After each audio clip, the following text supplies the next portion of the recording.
लोकनिर्धार चॅनलच्या टॉप 10 बातम्यांसाठी मी ऐश्वर्या आटवर. आढावा घेऊया टॉप 10 बातम्यांचा.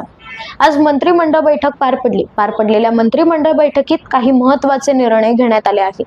आता राज्यातील 7 आदर्श महाविद्यालयातील शिक्षकांना विद्यापीठ अनुदान आयोगाच्या निर्देशानुसार मूळ वेतन मिळणार.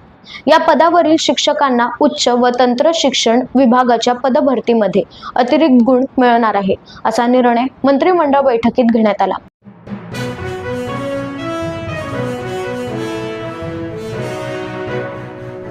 केंद्र सरकारच्या मिशन कर्मयोगी अंतर्गत आयोजित साधना सप्ताह 2026 मध्ये उत्कृष्ट कामगिरी करत देशभरात प्रथम क्रमांक पटकावला आहे.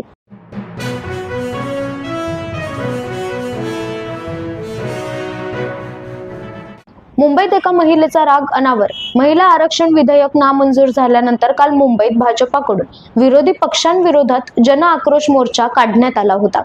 वरळीत आयोजित या मोर्चा दरम्यान बोरी मैदान परिसरात मोठी वाहतूक कोंडी झाली होती. कोंडीच्या त्रासामुळे एका महिलेचा राग अनावर.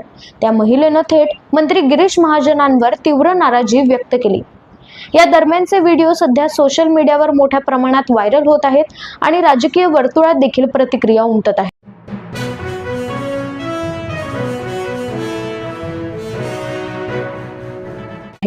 मुंबईत काल घडलेल्या घटनेनंतर आज माध्यमांशी संवाद साधताना मंत्री गिरीश महाजन यांनी देखील आपली प्रतिक्रिया दिली आहे. मोर्चामुळे थोड्याफार प्रमाणात वाहतूक कोंडी आणि सामान्यांना गैरसोय होत असते. मी त्यांना समजावत होतो की आम्ही 10-15 मिनिटात निघून जाऊ, मात्र महिला तिथेच अत्यंत वाटेल तशा भाषेत बोलत होत्या. अशा शब्दात मंत्री गिरीश महाजन यांनी आपली प्रतिक्रिया दिली आहे.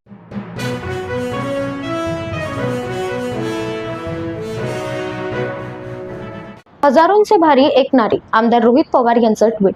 आता त्या भगिनीला पोलिसांकडून जाणीवपूर्वक त्रास देण्याचा प्रयत्न होऊ शकतो, पण तसं झालं तर सत्यासाठी भिडणाऱ्या अशा शेकडो नारी शक्ती पुढे येऊन भाजपचा मुखवटा पुन्हा टराटरा फाडतील. आमदार रोहित पवार यांचं भाजपवर जोरदार टीका.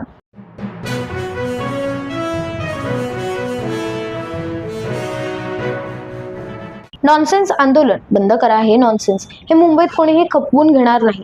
कित्येक नागरिक रस्त्यात अडकले होते, मात्र पोलीस उत्तर द्यायची तसदी घेत नव्हते. फक्त नेत्यांच्या पुढे करणार. जाब विचारला पाहिजे या सगळ्या अधिकाऱ्यांना की त्यांना नागरिकांच्या प्रश्नांची उत्तरे देण्याची गरज वाटत नाही.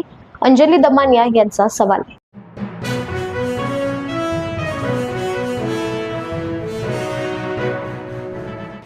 दोन 2023 मध्ये नारी शक्ती वंदन अधिनियमला काँग्रेसने ठाम पाठिंबा दिला, तेव्हा कोणीच काँग्रेसबद्दल बोलले नाही. काँग्रेस नेते विजय वडेट्टीवार यांची टीका. मात्र आता टीकेची भाषा का? काँग्रेस विरोधी नॅरेटिव्ह तयार केले जात आहे, अशी टीका काँग्रेस नेते विजय वडेट्टीवार यांनी केली आहे.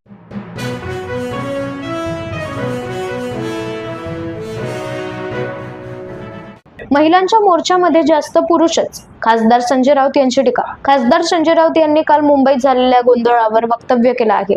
आता ठिकठिकाणी आंदोलन केली जात आहेत, मोर्चे देखील काढले जात आहेत, त्यात महिलांपेक्षा जास्त पुरुषच आहेत. त्यांना 1000 रुपये दिले जात असतील, अशी टीका खासदार संजय राऊत यांनी केली आहे.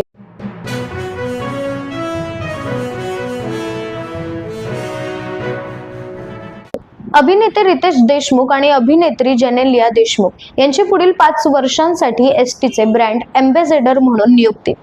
महाराष्ट्र एसटीच्या रस्ता सुरक्षा अभियानासाठी अभिनेते रितेश देशमुख आणि अभिनेत्री जेनेलिया देशमुख यांची पुढील 5 वर्षांसाठी एसटीचे ब्रँड एम्बॅसेडर म्हणून नियुक्ती करण्यात आली आहे.